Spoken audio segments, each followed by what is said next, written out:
Yeah, nakakatuwa naman yung comment niya, nakaka-miss lang mag-aral. So sabi niya, "Ate mahirap po ba yung medtech?" Yes.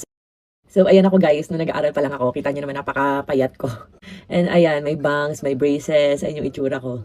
And ito naman guys, nung graduate ako ng medtech sa FEU, batch 2015.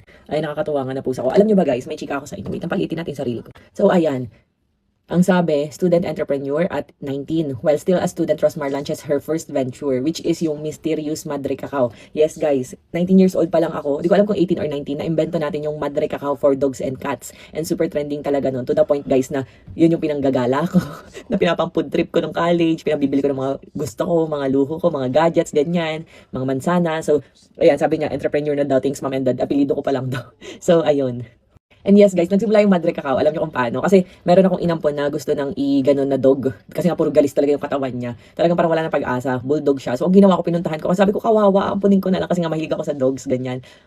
Tapos nag-aampon talaga ako kahit yung may mga galis, mga ganon na aso. Tapos ayun, sabi nung doktor, try ko daw yung Rosmar Premium Tinted Sunscreen nga pala. So mag-makeup na tayo habang nagchichika para naman di sayang yung oras. So parang hindi ko siya ka-shade, diba? Pero ayun, pag ginanong ko, ka-shade na. Don't adapt kasi to. So SPF 70 pa.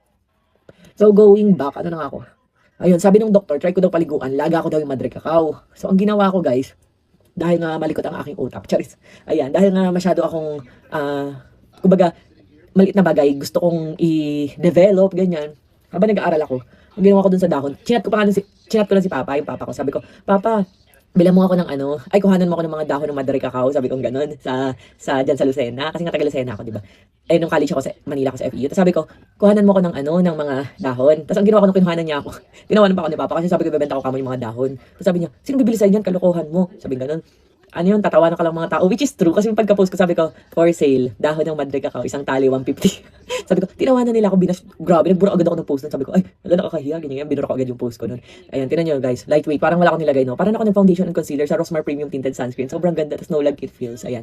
So, pag nag-set siya, ganyan yung effect niya. Kita niyo before and after na. So, tinawanan ako, binura ko yung post ko. Tapos, sabi ko, teka, paano ko ba't ibebenta na hindi ako tatawanan ng mga tao? Ginawa ko guys, bumili ako ng blender. Blender ko yung dahon, nilagyan ko ng tubig. Tapos, binenta ko sa market. Grabe guys, isang galon.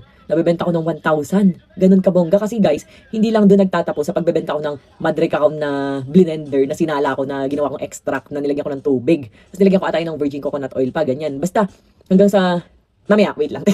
Basta ang ginawa ko, binenta ko. So, nakaka 40 gallons ako minsan. So, imagine mo, college ako kumikita ako ng 40K. Pero hindi araw-araw. Syempre, may time na ang lakas, may time na sakto lang. And paano ako kumikita? Alam nyo guys, nagawa ko ng mga before and after photos. Ginamit ko talaga dun sa dog na inampon ko, before and after ko. So, kita-kita, day by day talaga guys. Kagaya sa pag-inom ko ng Rosmar Kagaya ko capsule, day by day ko talaga